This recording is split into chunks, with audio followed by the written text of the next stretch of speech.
The old man there is, Nkululeko, pardon me for interjecting there, Nkululeko. We'll just have to leave it there for now, and then we'll touch base with you in a short while. Of course, we're monitoring a number of big stories today. Another big story is the arrival of the SANDF troops. The first group is set to arrive today in Bloemfontein. So let's take you there to just monitor those visuals. Air Force Base Bloemspruit, next to Bram Fisher. So she has had her office moved from Pretoria to come and put up tent at Bloemspruit, precisely because of the importance of this occasion today. So Minister and the team, some of us arrived yesterday, and Minister arrived this morning at 7 o'clock. She has been in meetings throughout the day, specifically to make sure that nothing happens, and that anything that happens, she is here on the ground with all of us around here. Thank you very much, colleagues, for being patient. I do hope that you've had refreshments, you've had tea, breakfast and lunch, and you were accommodated quite efficiently by the communication team. And may I then, at this juncture, invite the Minister to address us, and after that we will then do the normal drill. We will engage you questions and answers and take it from the Minister. May I invite you to the podium, ma'am? Oh, you can speak from there. Yeah. All this. Oh, yes, sorry. Okay. No, thank you very much, Hawks. Let me first start off by greeting members of the media, and thank you very much for attending to our press briefing and the arrival of our soldiers, to the senior leadership of the Department of Defense and the South African National Defense Force, to our distinguished guests, and good afternoon. It is really with immense pride and profound sense of gratitude that I stand before you. If you recall, on the 4th of May, we did announce the phased withdrawal of our courageous soldiers who were deployed in the semi-DRC. And this announcement had followed extensive regional diplomatic engagements, high-level consultations with various role players, and a demonstrable progress in peace efforts within the areas of Eastern DRC, specifically in Goma and Sake territories. As you are aware, our troops, the South African National Defense Force, were deployed alongside our sister partners from Tanzania and Malawi. So as I speak to you today, indeed I'm accompanied by members of the Military Command Council. We are delighted to announce to the people of our country that the first group, 249 of our troops who served in the vital mission, are due to arrive on South African soil from Tanzania today. It is worth noting that part of this meticulous withdrawal process includes the safe return of all our prime mission equipment, which is ongoing. As stated by the Chief of the South African National Defense Force during our last media briefing on this matter, he said we shall not leave even a pin behind. So all the necessary logistical support are continuing until the withdrawal is complete. We are fully aware that half of the work is done in terms of our prime mission equipment movement. Hence, we are working around the clock with our counterparts in the region to ensure that the process runs expeditiously with minimal logistical risks. And we do want to assure people of our country that we shall continue to keep them abreast of developments as the process unfolds. So the idea of seeing our soldiers in good spirits, and we are genuinely excited that they are coming home today. It is also a very powerful expression of the steadfast commitment to defend the territory integrity of our country and its people. Our main focus now is on prioritizing the standard procedures of demobilization. And this will include crucial psychosocial sessions, after which they will return to their respective units. Thereafter, will be reunited with their families.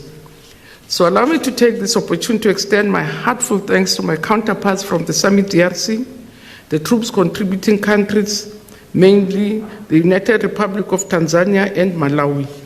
Thank their ministers, but also take this opportunity to thank the government of Rwanda for allowing us safe passage through their territory, but more important also for the United Republic of Tanzania for affording all our troops a conducive green zone. So allow me to reiterate our commitment as a country that we remain steadfastly committed to a peaceful, stable, and prosperous region. With all said, we are currently experiencing logistical challenges with regards to the landing time of our troops today. The indication is that the arrival has been delayed because we were here, as I said, we were here from early in the morning. We're expecting them at about 12 midday. It's already 2, and the indication is that the arrival has been delayed due to technical and logistical challenges with the contracted airline, which was done by SADC. We have been assured that they are already on board and will definitely arrive anytime today or tomorrow by the earliest. So we will continuously keep the media on any keep you informed on any development. I thought I would also invite Babu Sangweni to really talk about the logistical challenges that we had, because mainly on our side we're ready for them. We'll also take you to the place where we're going to receive them. We just had the delays because of the challenges that SADC had with the contracting air company. They initially started off, they were going to be using the Tanzanian Airways, but now we're told they've moved to Kenyan Airways. And what for us is gratifying, our officers who are in Tanzania said our soldiers are on board. So what we're expecting now is the arrival, which we really don't want to commit, but we're happy that they're on board. They can arrive anytime, 5 hours from here, but they've not left when we last spoke to them. And the challenges really have been around not to blame Tanzania, but the country which we had contracted, or which SADC had contracted to fly our soldiers back. So that's the disappointment that we have, because we're really anticipating that we'll have them by 12. But as I said, we were assured just a few minutes back by someone that they are already on board and can leave anytime. And now, because I don't want you to say you said 7, now it's 7, it's not happening. So they're on board. They're going to arrive anytime. Then we have to calculate the flying hours from Tanzania. Could be about 7 hours, 6 hours. So they will arrive late tonight, if not the latest tomorrow morning. And we're working on logistics as to how we receive them by the time they arrive. So we'll be ready all the time. Some of our officers have to stay here. We have a funeral tomorrow, but some will have to withdraw and stay here to make sure that we receive them when they arrive. Maybe I should leave it at that, Hawks, and then answer questions. Yes. Thank you, Minister, and for your comments. I think we will then, I prefer to stand up so that I give proper. What we're going to do, the usual. We know the regime. I'm going to take 3 questions at a time and allow the panelists, led by the Minister, to respond to the questions. So the regime is very clear: your name, your place where you come from, the media where you come from, but not your numbers. I'll start on my left, the gentleman here, followed by, in that sequence, yourself, sir.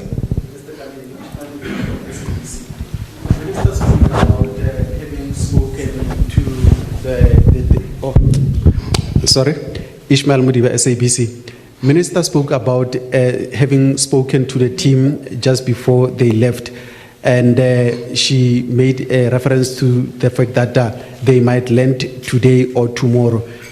Just an indication, if, say, maybe one has to do the calculation, what time was the communication so that one can do the maths to verify exactly what time? Because we also need to be on standby. Because so far, we're still lacking in terms of, we thought maybe by now after here we'll be going to the airport, but it seems that it's not the case. Thank you. Thank you, sir. Thanks, Ishmael. I'm Kikeleto Mseveti from OFM News. My question to the minister would be, what lessons has the SANDF learned from this mission operationally and diplomatically? Thank you. Thanks, OFM. Go ahead, sir. The mic, please. Thank you so much. Minister Peter Molemani, Kai News. Minister, how do you feel about all these changes which has led to the delay? How do you feel as the minister? Thank you. Thanks. I'll have the gentleman. Yeah. Go ahead. Thank you very much. Usipa Mandlakoke from ENCA. When did you get to know about these logistical challenges? When were you briefed? And does it not concern you? I'm following up from my colleague that, as you say to us, you do not know when this eagerly awaited team is going to land. Surely you must be anxious, Minister, and the families and their colleagues and South Africans are anxious. So is it a matter of being diplomatic that you don't want to confirm what time are they landing, or you really do not know? And that must be a concern if you do not know, Minister. But also, number 3, when do you hope that this process of their withdrawal will be concluded? I know it's done in phases and batches, but overall, when do you expect that it will come to an end after this first? Yeah. Thank you, Koke. We will allow the minister and the team to respond. However, I think I must emphasize one thing. We arrived here last night, and Minister arrived here at 6 o'clock in the morning. She's been in this place since 6 this morning. We are all anxious. And we're eagerly waiting. I thought I should just make an emphasis on that. Thank you, Minister. Yeah, we've been in communication with the team in Tanzania until before we came in here. We said we'll come and have the press at past. We couldn't. So we've been in contact with them the whole morning around getting them to explain what the issues are. As I said, initially, SADC had contacted Tanzania, and then I think around 1 were told that they've ceded the contract to Kenya, and mainly the initial contract was for 190, which was a smaller flight. And then to have as many people as possible coming, then they contracted 200 for 250, which is a bigger flight to land here, and which is not what we were told. I think we only heard this morning that they have changed from bringing the smaller flight, because they were going to bring 2 of them. So they've decided to use 1 of them. And only when, now that the plans were here, we're told that there's a whole issue about the staircases and then how the Tanzanians, so we've been moving up and down to see if as a country we can't have the staircases coming here, and hence we've decided that let them leave. If the staircase for Tanzanian Airways does not arrive here in Bloemfontein, they'll have to land in Johannesburg. So it's something that we've been moving up and down between SADC. It was contracted by SADC, so we get our our information through our commander, General Jacobi. So he's the radio has been keeping us updated, but it's been a to and fro. I would not have taken the 6 o'clock flight if I knew they would not arrive at 12. I was expecting them to arrive at 12, because until last night when I went to bed, I was told that we're expecting them at 12. It's only now that we're told this morning that there were challenges with them landing here in Bloemfontein, and that's where the issue is more than anything. So the contracting has happened, as I say, it's that technicality around the staircases that will fit a bigger flight, because now they've decided to use a bigger flight as compared to what we were initially told. Lessons learned. sometimes don't expect, because really, if you ask me how do I feel, I'm feeling very anxious. I think the families are feeling very anxious. And the soldiers themselves, they've been on the road and in between the whole day. Because I'm told they move from, and then the generals will give you the specific from one area to the area in order to where a bigger aircraft could land. Because where they were supposed to depart, they could depart with a smaller airline. So when it was discovered that they're using a bigger air flight, they had to move to the other airport. So it's just very disheartening to really subject people to such trauma, because I think they were looking forward to it. Lessons learned, I think it makes my case better that the government has to give us more money to improve our capabilities. Because if we had our own capability, we would have just picked up our children, landed them at air base. But because of difficulties, we're not able to do it ourselves. So those are lessons learned for me. How do I feel? Very anxious, very disappointed, very sad. Sad that we really were looking forward, excited that they will come and that the process will roll out. And then we meet next, just the first time it goes. So lessons learned, maybe we have to plan differently. Have plan A and plan B, because with plan A that they were going to arrive here. Now it's only now that we're working on plan B, that if the problems, now that we are on board, we had said they must leave.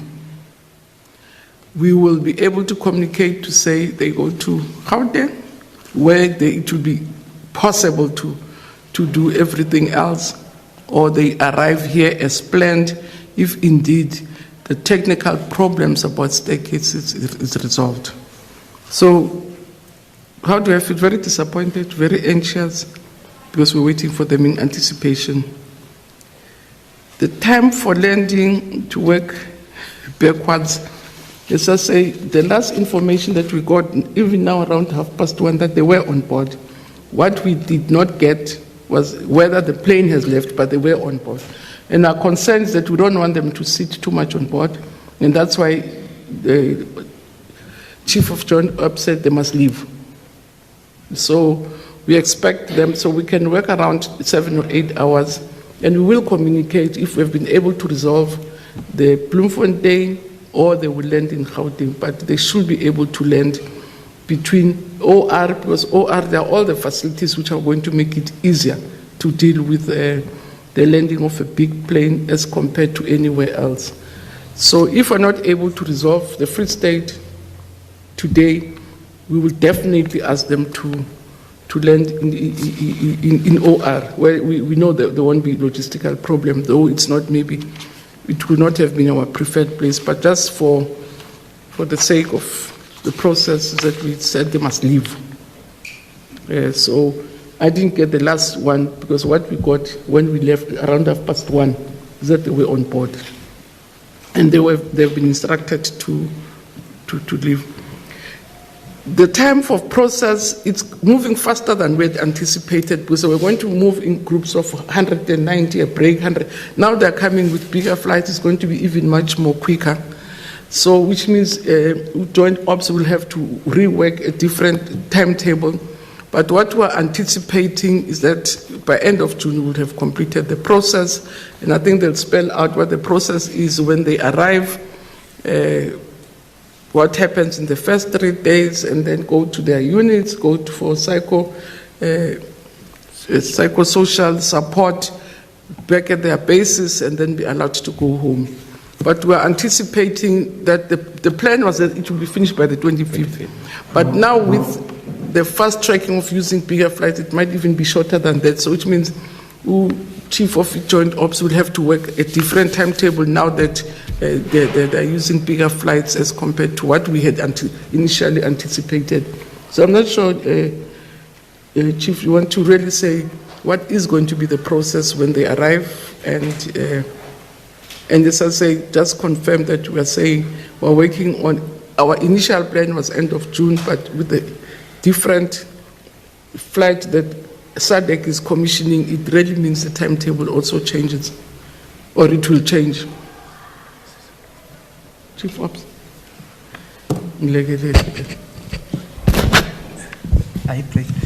Thank you, Minister. Good afternoon, members of the media.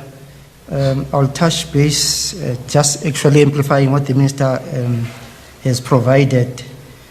When is the process going to be finished? Pamanga, with the change from the initial plan of small aircrafts, which were going to take off personnel of RSA from Chato, was more than, the number of flights were more than what now we are faced with, or we have been able to contract. With these bigger aircrafts, it will now be 9 sorties, meaning 9 trips of aircraft bringing soldiers, our soldiers back to RSA. And the frequency of those aircrafts moving is almost every second day. That's why indications are that we will be able to finish before the end of June if there are no technical challenges or issues beyond our control as planned. Indications are that we will plan, but there are issues that it's beyond, like the issue of today, which the trust that we have on the contracted SADC contracted airlines are competent and know everything that is required. Maybe they did not take into account of Bramfisher Airport being an airport with small aircrafts, and with the big aircraft, then it created problems, which they identified late last night, and then this morning they assured us that they are addressing it. But up till now, we still are waiting for confirmation of takeoff. That is our main objective. But what is giving comfort to us is that our soldiers started traveling from Goma, from the red zone yesterday, and up to the green zone in Chateau and slept over, and this morning they woke up refreshed. Now with a big aircraft, now it has to be Mwanza Airport, and then they have to drive about 300 to 400 kilometers down south to Mwanza, where then additional challenges now came out that with the contracted airliner. But just before we came into this meeting, I was informed by the force commander of SAMI DRC, because these aircrafts are taking South Africans and Malawi soldiers. So it's a SAMI DRC grouping. We're told that the South Africans are on board the aircraft because they've arrived there quite a long time. And then we're faced with a decision, do they wait until it is fixed or not? Then I gave the decision that they must take off. We hope and wish that they have taken off and will arrive in South Africa still today or tomorrow morning, with whether they land at Bramfisher or at OR Tambo. So yeah, I think 9 sorties, if you can cut every second day, we might be able to, and have an objective that it gets concluded before the end of June. I'll also maybe come into what lessons learned from the mission. Is that South African soldiers are very strong soldiers, and which are trained and committed to peacekeeping and or peace support operations in the region and outside the region. That's why we sacrifice ourselves for that. But the minister has touched the one which is for us one of the biggest lessons learned, but actually which we are aware and we've been raising, and we are raising still today, that capabilities, South Africans and government must capacitate the SANDF such that we can do more in terms of peace or assisting in ensuring peace in the region.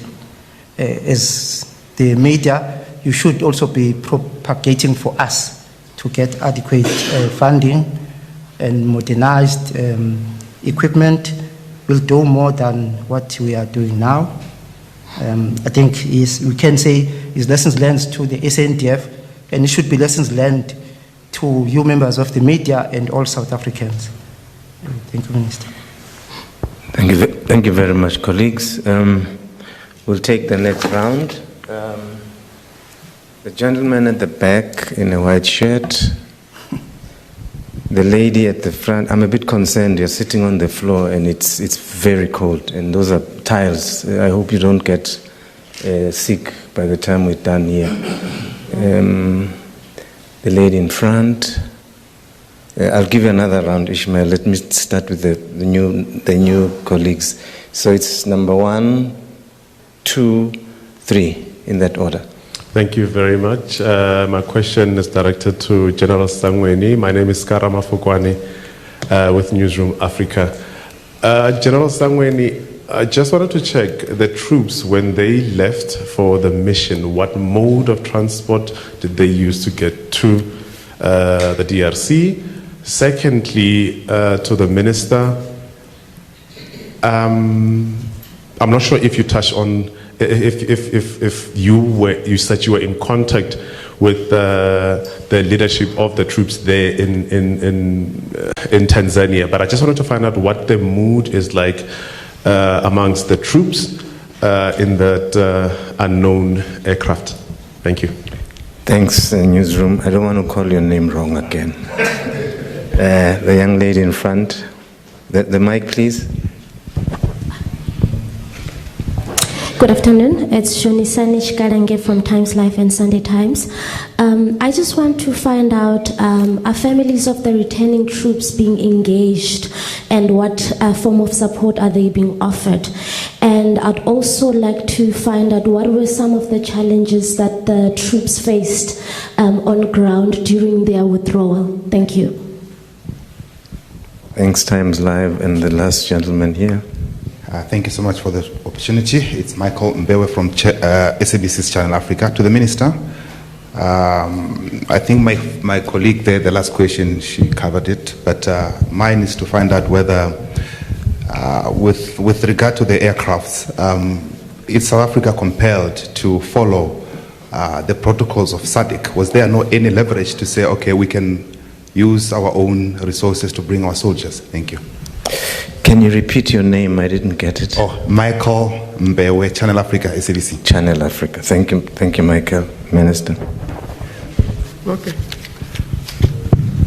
Oh, no, thank you very much. Okay, General Sangweni will answer the mode of transport as we're going there.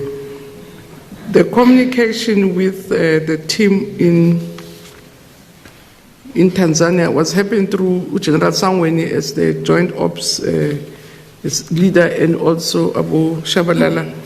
We've been talking with General Jacobo, who is the force commander, not only he's South African, but he's force commander for Summit DRC. So he's been keeping us in touch with what is happening, and not only ourselves, because the force commander for both ourselves, Tanzania and Malawi. So we were in constant communication because he's the one who's in charge of the operations. Contact with families, are we compelled to follow SADC? Indeed, it is a SADC mission. We, as a country, fall under the leadership of SADC, so we're not leading ourselves that we can then say Tinas Hambanje. So if the SADC mission, the force commanders themselves from the different countries have agreed this way, that's how we go, so that it's not every country making its own. But fortunately, in that command team, there are the 3 countries. So through our own joint ops, we will communicate what our wishes are. But if a decision has been taken by SADC that we are going to use Tanzanian airways to transport people, that's what it is. If so, the logistics really are led by SADC, and as a force contributing country, we are led by SADC. We can make our inputs, but as I say, we're not really commanding ourselves there.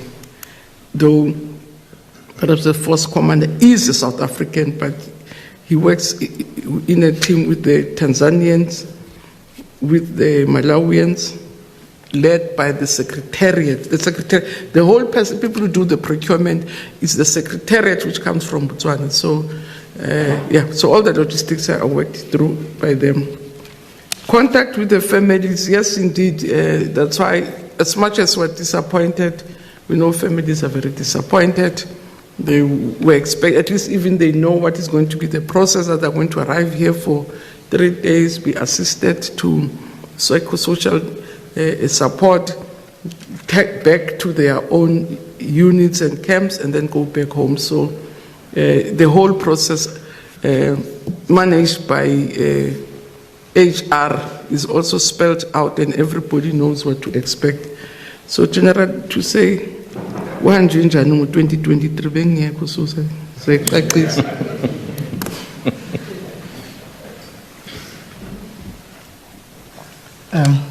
Thank you, Minister. Karabo transport used going to the mission area on deployment. It was chartered aircrafts by SADC, also supported by the host country, DRC. You will take note that peace support operations, we go there to deploy in support of the host nation or supporting the military force of that country. So DRC played a huge role of providing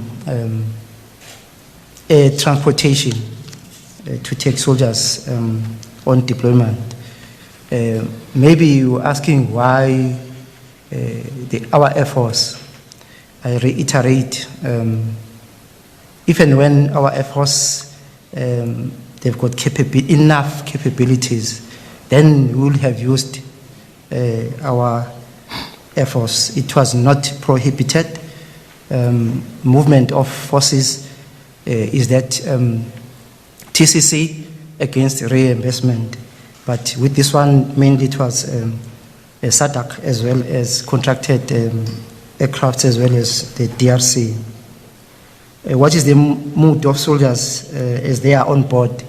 Unfortunately, I was just communicating with the force commander on where they are, and South African soldiers almost always they've got good mood. You might have seen those video clips when chiefs, after so many years, got a trophy. There in base in Sake, they were running around happy. So at certain timings you'll find them in that mood. But yes, there'll be a time when they are not that happy, because we all want to come back home, especially after a decision had been taken that will withdraw. I do foresee them inside that aircraft singing and happy, and maybe you said you are on standby. So if it's tomorrow morning, 2 o'clock, we'll be there. You'll see those soldiers singing and happy, and you'll be able to inform all of us of the mood. SADC protocols, no, they do not prohibit anyone. Actually, from the meetings initially when the withdrawal, the plan or intention was that SADC, we're going to contract airlines of the 3 troop contributing countries against cost. And in the first bid, maybe the delay, we'll want to, why there was a delay. It was procurement process of SADC is very stringent, similar to the one of RSA. It took time. but the 3 troop contributing countries were unable to provide. One of them being our SAA. We had hoped that it would have been part of this, and at that time they indicated that they do not have capacity. And then it ended up being a second round where there were indications that maybe it could be considered out of the region. And we were adamant in our planning meetings that no, that it remain within the region and hopefully within the 3 TCCs. And then it happened 2 weeks ago that Tanzania, who initially had also declined that they have capabilities, they were able to then say they have. And we were happy that it's those of the 3 troop contributing countries. But as of today, or from last night, then it came that there are challenges from the aircraft, the big aircraft that they have contracted, but they are busy addressing it, and indications that with the next movement, everything will be in place. Maybe I'll touch broadly on the progress of when the soldiers arrive.